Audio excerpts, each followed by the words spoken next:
ప్రియులారా, ప్రభు అయిన యేసుక్రీస్తు ప్రశస్తమైన పరిశుద్ధమైన నామములో మీకందరికీ నా ప్రేమ వందనములు, శుభములు. మరలా ఈ దినం ఉదయం మనం కలుసుకోవడం దేవుని కృపయే తప్ప వేరొకటి కాదు. రాత్రంతా ప్రభు మనలను కాచి కాపాడారు. ఒక క్రొత్త దినమును చూడడం ఆయన కొలతలేని ప్రేమయే.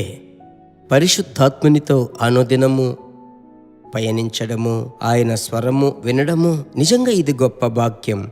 తరచు నేను చెబుతాను, ఈ క్లుప్త సందేశం ఏదో 4-5 నిమిషాల్లో అయిపోతుంది. అయితే చెప్పబడిన మాటను మీరు పట్టుకోవాలి.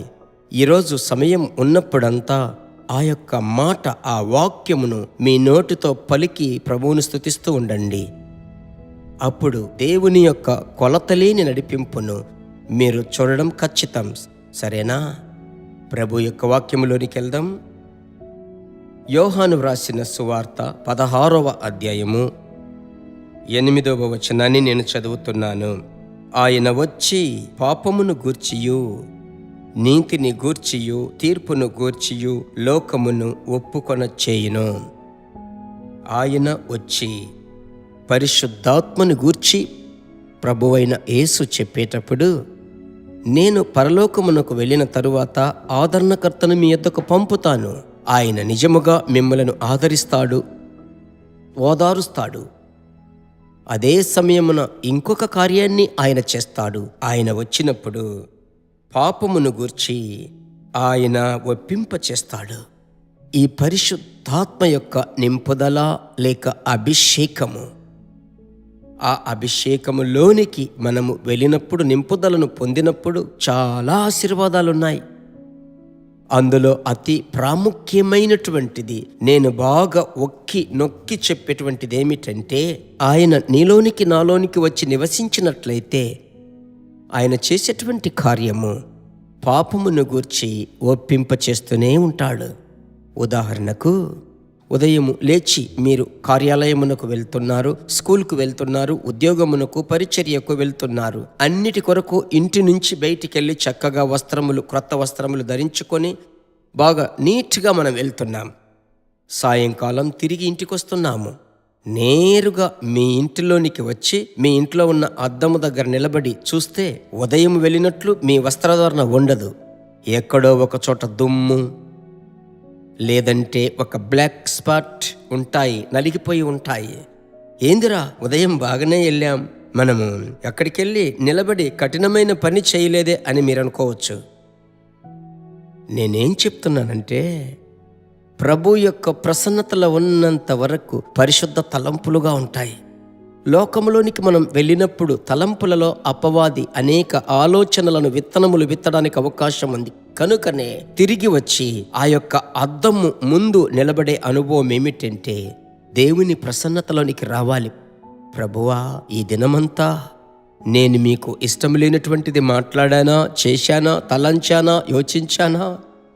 అలాగూ మీరు ఆలోచించేటప్పుడు పరిశుద్ధాత్ముడు వెంటనే గ్రహింపుకిస్తాడు. ఈ సమయమున నీవు ఇలా మాట్లాడడం తప్పు.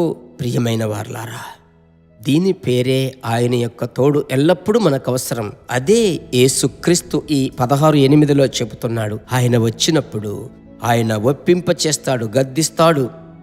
ఎప్పుడు ఆయన సర్వాధికారిగా ఉండడు, ఒప్పింప చేస్తాడు. ఆమేన్. ప్రార్థించుదామా? ఈ సత్యం మీలోనికి వచ్చి ముద్రింపబడిందని నమ్ముచున్నాను. కనుక మనం ప్రార్థించుదాం. మంచి తండ్రి, మీ బిడ్డలలో సంచరించే పరిశుద్ధాత్ముడా, మీ బిడ్డలను నింపిన పరిశుద్ధాత్ముడా, ఇప్పుడు నన్ను నింపు అని అడుగుతున్నారే, ఆ బిడ్డలను నింపే పరిశుద్ధాత్ముడా, పాపమును గూర్చి ఒప్పింప చేసే మా దేవా, పాపమునకు తొలగి, పాపమునకు ప్రభువా ముగింపును పెట్టి, పాపమునకు ఒక పులి స్టాప్ పెట్టి దేవునితో నడిచే ఒక దైవికమైన చూపు, దైవికమైన తలంపు, దైవికమైన ఆలోచనలు మాత్రమే కాదు, దైవిక హృదయమును ఇచ్చి ఈ దినమంతా మీ బిడ్డలను నడిపించండి. ఒక విజయపు దినముగా, జయపు దినముగా మార్చండి. ప్రార్థనకు బదులిచ్చిన ప్రభువుకు స్తోత్రం. మీ బిడ్డలను మీరు తాకినందుకు స్తోత్రం, ధైర్యపరచినందుకు స్తోత్రం. యేసు నామములో తండ్రి, ఆమెన్. ప్రభువుకు స్తోత్రం. మీ హృదయంలో ఒక వివరణ వచ్చింది. అది తలంచి నేను ప్రభువుని స్తుతిస్తున్నాను. ఈ క్లుప్త సందేశమును మీకు తెలిసిన వారికి అందరికీ పంపండి. వారు ప్రభువులో బలపడతారు. మరలా కలుసుకుందాం. God bless you. దేవుని బిడ్డలారా, ఈ వర్తమానము మీకు మిక్కిలి ఆశీర్వాదకరముగా ఉందని మేము నమ్ముచున్నాము. ఇంకనూ మా వర్తమానములను విని ప్రభువులు ఆశీర్వదింపబడుటకు జీసస్ మీట్స్ మినిస్ట్రీస్ అను మా యూట్యూబ్ ఛానల్ ను సబ్స్క్రైబ్ చేయండి. మరియు మా ప్రార్థన సహాయముకై మీరు సంప్రదించవలసిన మా ఫోన్ నెంబర్ 9841425236 మరియు 72954636. Email gpsrobinson@hotmail.com. ప్రభు మిమ్మును ఆశీర్వదించునుగాక.